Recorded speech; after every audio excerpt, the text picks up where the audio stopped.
बात बांग्लादेश की कर लेते हैं। बांग्लादेश में शेख हसीना के इस्तीफे के बाद भी हिंसा लगातार जारी है। बांग्लादेश में अब हिंदू मंदिर और हिंदुओं के घर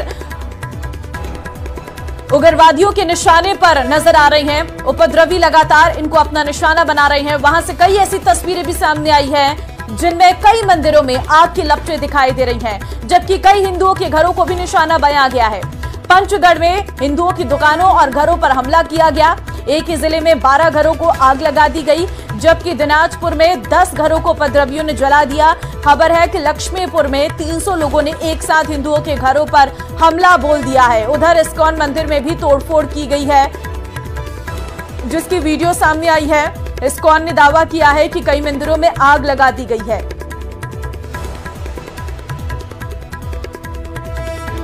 वहीं बांग्लादेश से स्वदेश लौटे भारतीयों में वहां हो रही हिंसा का खौफ साफ दिखाई दिया है। बांग्लादेश से लौटे भारतीयों ने वहां का हालात जो है वो बयां किए हैं।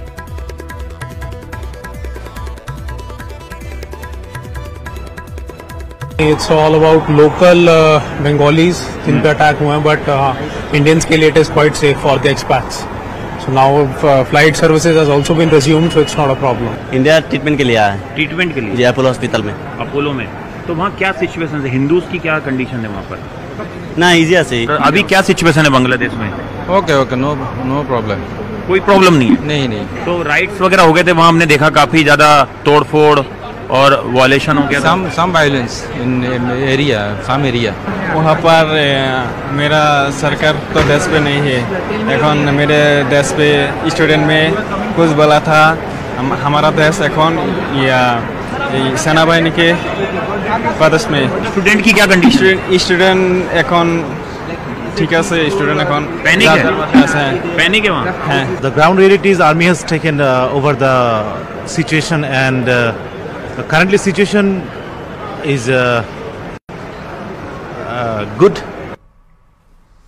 सीएम भजनलाल का आज दूदू और सपोटा क्षेत्र का दौरा। सीएम 11:30 बजे जयपुर एयरपोर्ट से दूदू के लिए रवाना होंगे और दूदू के गाड़ोता में 75वां राज्य स्तरीय वन महोत्सव में शिरकत करेंगे। हरियाणा राजस्थान एक पेड़ मां के नाम के तहत वृक्षारोपण करेंगे। एसडीआरएफ कैंपस गाड़ोता में होगा वृक्षारोपण। दूदू से सपोटा के मीन धाम जाएंगे सीएम। करौली के सपोटा में भी सीएम जनसभा को करेंगे संबोधित। मीन धाम में सीएम भजनलाल करेंगे वृक्षारोपण। शाम 4:40 पर जयपुर के लिए वापस रवानगी उनकी रहने वाली है। तो सीएम का आज दूदू और सपोटा का दौरा रहने वाला है, जहां पर गाड़ोता में 75वां राज्य स्तरीय वन महोत्सव में शिरकत करेंगे। हरियाणा राजस्थान एक पेड़ मां के नाम कार्यक्रम में जो है शामिल रहने वाले हैं सीएम भजनलाल। और अब खबर चित्तौड़गढ़ से आपको देंगे, जहां पर भीषण सड़क हादसे में 5 लोगों की मौत हो गई है। आपको बता दूं कि हादसा निम्बाहेड़ा चित्तौड़गढ़ 4 हाईवे पर कंटेनर ने बाइक सवार 5 लोगों को कुचल दिया। मौके पर ही सबकी जान चली गई। एक 3 साल की बच्ची छिटक कर दूर जा गिरी, उसे अस्पताल में भर्ती कराया गया है। हादसा मंगलवार देर रात भावलिया पुलिया के पास हुआ है। मरने वालों में पति पत्नी और उनके बच्चे भी शामिल हैं। एक बाइक पर 6 लोग सवार थे। निम्बाहेड़ा सदर थाना अधिकारी संजय शर्मा ने बताया कि हादसे की सूचना मंगलवार रात करीब 10 बजे मिली थी। बताया गया है कि शहर से 7 किलोमीटर दूर भावलिया गांव की पुलिया के पास किसी भारी वाहन ने एक बाइक को अपनी चपेट में ले लिया। बात जोधपुर की करते हैं, जहां पर पानी में फंसे एक ही परिवार के 15 लोगों का रेस्क्यू कर लिया गया है। परिवार अपने खेत में फंस गया था। पुलिस एनडीआरएफ की टीमों ने सभी को रेस्क्यू किया है। रेस्क्यू के बाद प्रशासन ने राहत की सांस ली है। तो पूरे परिवार को फिलहाल रेस्क्यू कर लिया गया है। 15 लोगों का रेस्क्यू किया गया है। इस दौरान अब फिलहाल सभी सुरक्षित जगह पर पहुंच चुके हैं। अपने खेत में फंस गया था ये पूरा परिवार, और जहां पर लगातार रेस्क्यू ऑपरेशन किया गया और सभी लोगों को फिलहाल सुरक्षित बाहर निकाल लिया गया है। एसडीआरएफ और एनडीआरएफ की टीमें जो है वो लगातार वहां पर मौजूद रही। फिलहाल सभी लोग सुरक्षित हैं और एसडीआरएफ और एनडीआरएफ ने कड़ी मशक्कत के बाद सभी को बाहर निकाल दिया है।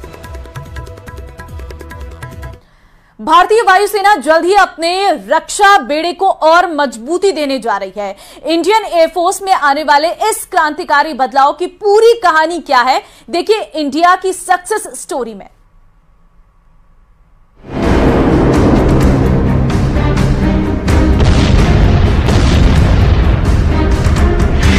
क्रांतिकारी बदलाव की ओर भारतीय वायुसेना। दुश्मन के खिलाफ नए चक्रव्यूह की तैयारी। वायुसेना को जल्द मिलेंगी 200 स्वदेशी मिसाइल।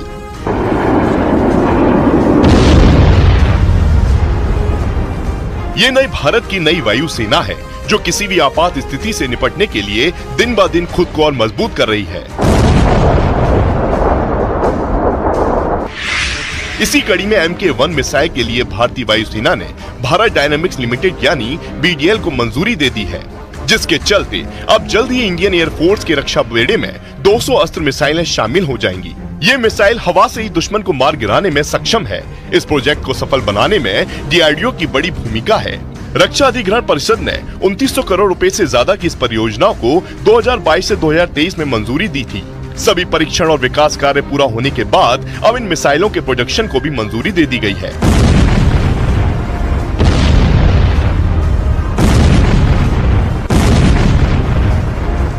अस्त्र मिसाइल को रूसी मूल के सुखोई 30 और स्वदेशी तेजस लड़ाकू विमान दोनों पर तैनात किया जाएगा। भारतीय वायुसेना मिसाइलों के लिए कई स्वदेशी परियोजनाओं में मदद कर रही है। ऐसी 3 से 4 परियोजनाएं पूरी होने वाली हैं। इनमें हवा से जमीन पर मार करने वाली मिसाइलें भी शामिल हैं।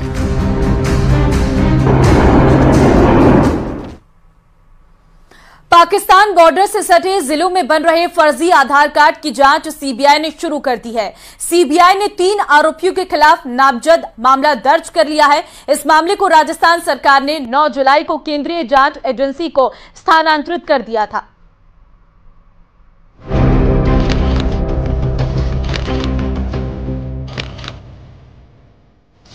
फर्जी आधार कार्ड मामले में सीबीआई जांच शुरू।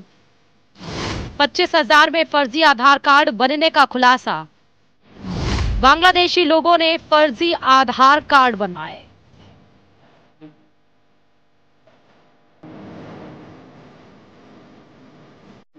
न्यूज 18 राजस्थान ने हाल ही में एक रिपोर्ट के जरिए दिखाया था कि कैसे सांचौर में पाकिस्तान बॉर्डर से सटी सीमाओं पर फर्जी आधार कार्ड बनाए जा रहे थे, जिनमें छोटे बच्चों के फिंगरप्रिंट और रेटिना को स्कैन का इस्तेमाल किया जा रहा था।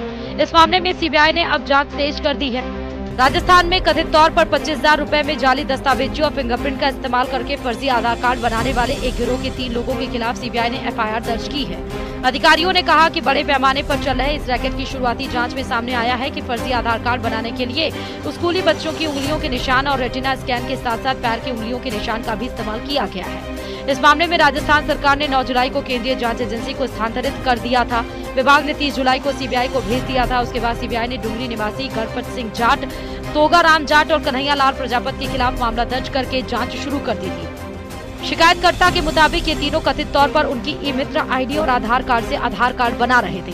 फर्जी आधार कार्ड मामले में सरकार अभी सख्त नजर आ रही है। मामला विधानसभा में उठने के बाद सरकार ने भी पिछले 1 साल में बने फर्जी आधार कार्ड की जांच करवाने का फैसला लिया है। सभी जिला कलेक्टर को मॉनिटरिंग करने के निर्देश भी दे रखे हैं। फर्जी आधार कार्ड का मामला इसलिए भी चिंता का सबब है क्योंकि सीमावर्ती इलाकों से घुसपैठ की घटनाएं सामने आती रही हैं। शक है कि इस फर्जीवाड़े की जड़ें देश के दुश्मनों तक न फैली हो। फर्जी आधार कार्ड मामले में सीबीआई ने अब एंट्री कर दी है और सीबीआई की एंट्री के बाद में 3 आरोपियों को नामजद करके उनके ऊपर कार्रवाई की जा रही है। देखने वाली बात यह है कि हालांकि 3 आरोपी अभी भी जो है फरार हैं और मौके पर जो है ये मित्र को सीज कर दिया गया है। वहीं सीबीआई ने जो है पिछले 1 साल में कितने आधार कार्ड बनाए उसको लेकर जो है जांच कमेटी बनाई गई है और इसको जो है अब जितने आधार कार्ड बने उनका जो है भौतिक सत्यापन भी किया जाएगा। हालांकि पूरा विषय जांच का है, जांच के बाद ही इसका जो खुलासा हो पाएगा। कैमरा पर्सन के साथ में न्यूज 18 के लिए प्रतीक सोलंकी। राजस्थान क्रिकेट एसोसिएशन की पिछली कमेटी के कार्यकाल में महाभ्रष्टाचार का खुलासा हो रहा है। आरसी एडहॉक कमेटी की ओर से कराई गई जांच रिपोर्ट में खेल और खिलाड़ियों के नाम पर भारी अनियमितताएं बरतने से पर्दा उठ रहा है और अब सरकार जांच रिपोर्ट के आधार पर दोषियों को जेल के सलाखों के पीछे भेजने की तैयारी कर रही है। देखिए रिपोर्ट।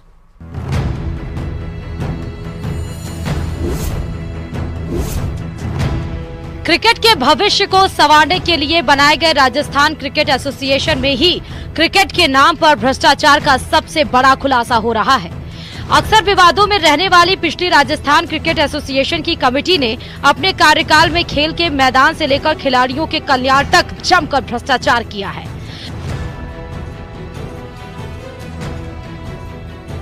आरसीए एडहॉक कमेटी की ओर से कार्रवाई की गई। रिपोर्ट में खुलासा हुआ कि बीसीसीआई ने हर साल राजस्थान क्रिकेट के कल्याण के लिए करोड़ों रुपए का बजट आवंटित किया, लेकिन तत्कालीन कमेटी ने आरसीए से संबंध एम्पायर, खिलाड़ी, ग्राउंड स्टाफ को लंबे समय से फीस का भुगतान नहीं किया। ऑडिट रिपोर्ट में खुलासा हुआ कि एक तरफ खेल से जुड़े खिलाड़ी, एम्पायर सहित पूरा स्टाफ एक एक रुपए को तरसता रहा, वहीं तत्कालीन कमेटी ने नियम विरुद्ध करोड़ों रुपए का भुगतान वकीलों को कर दिया। आरसीए एडहॉक कमेटी के संयोजक जयदीप बिहारी ने ऑडिट रिपोर्ट में आई आर्थिक, वित्तीय और भ्रष्टाचार के कारनामों की पूरी फहरिस्त तैयार करवा ली है और इस रिपोर्ट को जल्द ही मुख्यमंत्री भजनलाल शर्मा और खेल मंत्री को सौंपेगी। कई मामलों में फाइनेंशियल इरेगुलरिटीज मिली है। हमने भी सीए से जांच करवाई है। कई चीजें ऐसी है कि जैसे जीएसटी के अंदर जो उस फर्म को काम दिया गया है उसके वो काम मेंशन ही नहीं है। कई फर्मों को एक्सपीरियंस भी नहीं है। कई फर्में ऐसी है जो काम कुछ करती है, उनको काम कुछ दे दिया। इसलिए काफ़ी कुछ इरेगुलरिटीज हैं जिनकी सीए साहब जांच कर रहे हैं और उन इरेगुलरिटीज के हिसाब से एडवोकेट, जो क्रिमिनल एडवोकेट हैं, उनसे सलाह करके कानूनी कार्रवाई की जाएगी। आरसीए एडहॉक कमेटी की ओर से कार्रवाई की गई। जांच रिपोर्ट में कई बड़े चौंकाने वाले खुलासे सामने आ रहे हैं। क्रिकेट खेल को बेहतर बनाने के नाम पर नए स्टेडियम का निर्माण शुरू से ही भ्रष्टाचार की नींव पर खड़ा किया गया। चौप स्टेडियम के निर्माण का कार्य ऐसी कंपनी को सौंपा गया जिसके पास भवन निर्माण का कोई अनुभव ही नहीं। सड़क निर्माण करने वाली छत्तीसगढ़ की एक कंपनी को पूरे स्टेडियम की निर्माण की जिम्मेदारी नियम विरुद्ध तरीके से सौंप दी गई। स्टेडियम निर्माण के टेंडर से शुरू हुआ भ्रष्टाचार लगातार बढ़ता रहा और जो काम कंपनी को 300 करोड़ रुपए के टेंडर में आवंटित किया गया, उसी कंपनी को नियम विरुद्ध लाभ पहुंचाने के लिए उसी स्टेडियम के निर्माण काम की लागत बढ़ाकर 500 करोड़ रुपए तक कर दी गई। जांच रिपोर्ट में क्रिकेट मैचों के आयोजन में भी भारी अनियमितताएं सामने आई हैं। One day international, Indian Premier League और राजस्थान प्रीमियर लीग के आयोजनों में भी बड़ी धांधली की गई है। इन मैचों के लिए तत्कालीन आरसीए कमेटी ने मैचों से संबंधित इवेंट के टेंडर जिन कंपनियों को सौंपे थे, उन कंपनियों ने फर्जी सिस्टर कंसर्न्स कंपनियों के जरिए काम करवाया। राष्ट्रीय और अंतर्राष्ट्रीय मैचों के आयोजन में हुई इस धांधली में मैचों के दौरान सुरक्षा व्यवस्था, बाउंसर्स, स्टेडियम की सजावट, स्टेडियम का रखरखाव, टेंट डेकोरेशन, हाउस कीपिंग के साथ साथ मैचों में मनोरंजन के लिए नाचने वाली चीयर गर्ल्स के कामकाज में भ्रष्टाचार किया गया है। हमें राजस्थान क्रिकेट के भविष्य को जिंदा रखना है। ऐसा कोई काम नहीं करेंगे जिससे कि आरसीए की मान्यता खत्म हो जाए। एफआईआर सबसे सरल और सबसे साफ तरीका है।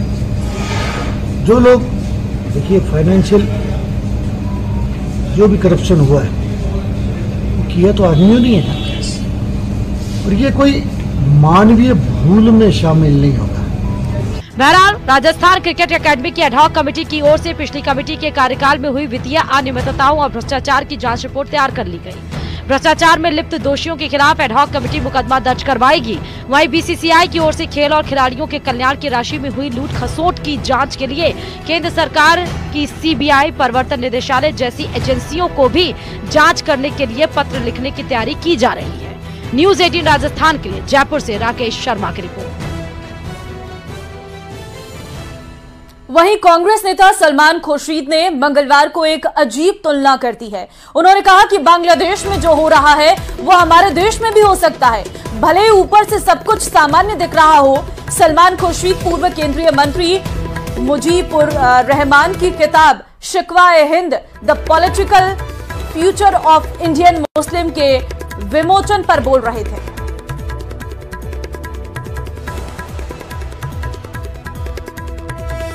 तो किताब के विमोचन समारोह में बोले सलमान खुर्शीद। बांग्लादेश हिंसा पर उनका अजीबोगरीब बयान सामने आया है और अब इस बयान के तमाम मायने निकाले जा रहे हैं। भारत में भी बांग्लादेश जैसा हो सकता है, सलमान खुर्शीद की तरफ से कहा गया है।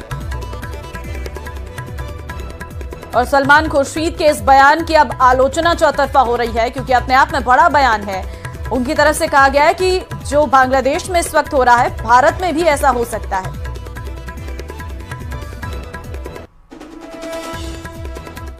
और सलमान खुर्शीद के बयान पर बीजेपी नेता शहजाद पूनावाला पलटवार किया है। उन्होंने कहा है कि लोगों को भड़काने की कोशिश कर रही कांग्रेस। तरफ तो कांग्रेस पार्टी कहती है कि बांग्लादेश में जो स्थितियां बन रही है, घटनाक्रम हो रहा है, उसको लेकर भारत सरकार के साथ वो खड़ी है, भारत सरकार के स्टैंड के साथ वो खड़ी है। परंतु दूसरी ओर कांग्रेस के नेता, इंडिया अलायंस के नेता, चाहे सलमान खुर्शीद हो, चाहे संजय राउत हो, चाहे इल्तिजा मुफ्ती हो, महबूबा मुफ्ती की बेटी हो, ये नेता लगातार भड़काने की कोशिश कर रहे हैं। अब सलमान खुर्शीद कहते हैं कि जो बांग्लादेश में हुआ वो भारत में भी हो सकता है। क्या ये भड़काने की कोशिश की जा रही है? क्या ये किसी को आइडिया देने की कोशिश की जा रही है? प्रदेश भर में इंद्रदेव की मेहरबानी की वजह से भले ही मेघराज झमाझम बरस रहे हैं, लेकिन इस झमाझम बारिश के दौर में भी पेयजल संकट के कारण जलदाय विभाग के इंजीनियर्स की नींद हराम हो रही है। बीसलपुर बांध के हालात ये हैं कि अगर जल्द ही बांध का जलस्तर नहीं सुधरा तो गर्मियों से पहले ही 4 जिलों की आबादी एक एक बूंद को तरस सकती है। देखिए रिपोर्ट।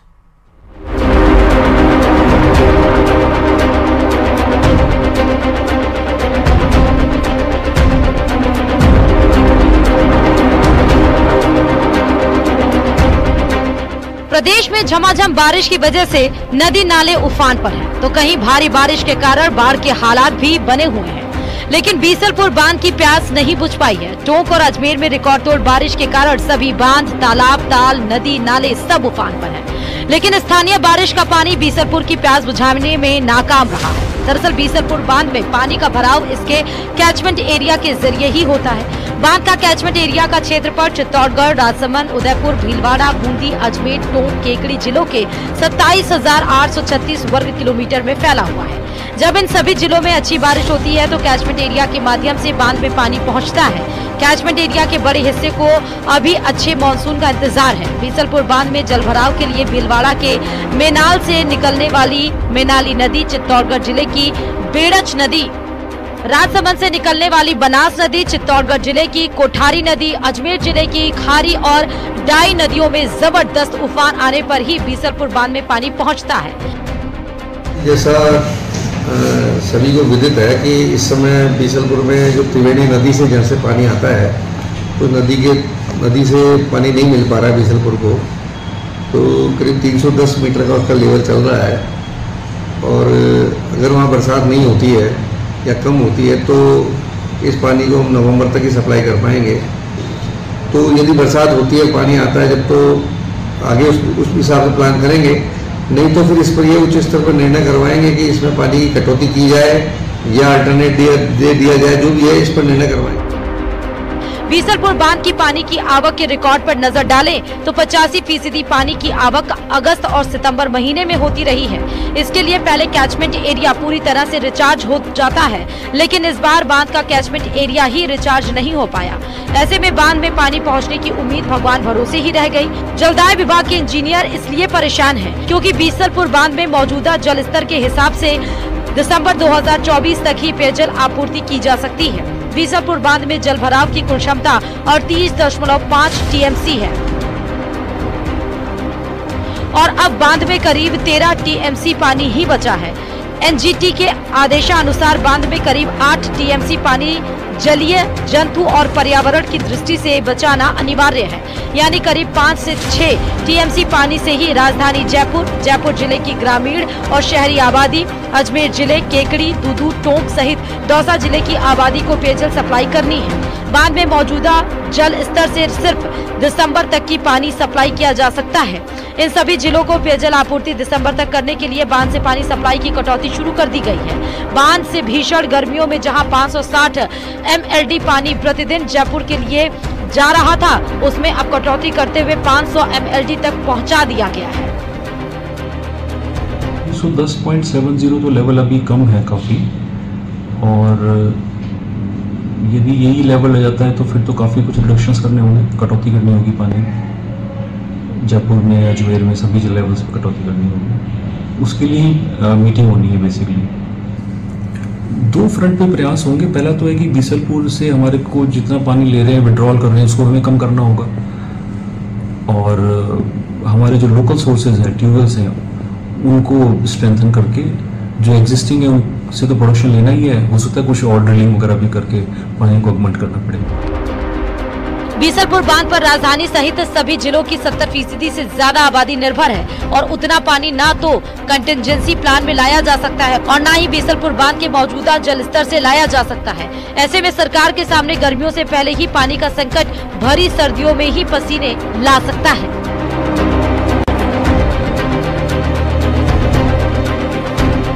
न्यूज़ 18 राजस्थान के लिए जयपुर से राकेश शर्मा की रिपोर्ट।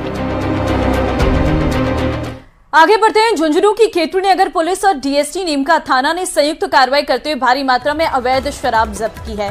साथ ही एक आरोपी को भी गिरफ्तार किया है। पुलिस ने छापेमारी की कार्रवाई खेतड़ी नगर थाना इलाके में की है। एएसआई विजय भटिया के मुताबिक मुखबिर की सूचना पर देवता ढाणी बाढ़ान के रास्ते पर पहुंचे, जहां मुर्गी फार्म के सामने एक दुकान में शराब बेची जा रही थी। पुलिस ने वहां मौजूद देवेंद्र नाम के शख्स से जब लाइसेंस के बारे में पूछताछ की तो वहां रखी सभी शराब अवैध निकली, जिसके बाद पुलिस ने आरोपी देवेंद्र कुमार को गिरफ्तार कर लिया है। पुलिस ने दुकान में रखी 26 पेटी देशी शराब, 7 पेटी बियर और 17 लीटर अंग्रेजी शराब जब्त की है। साथ ही आरोपी के खिलाफ केस दर्ज कर लिया है।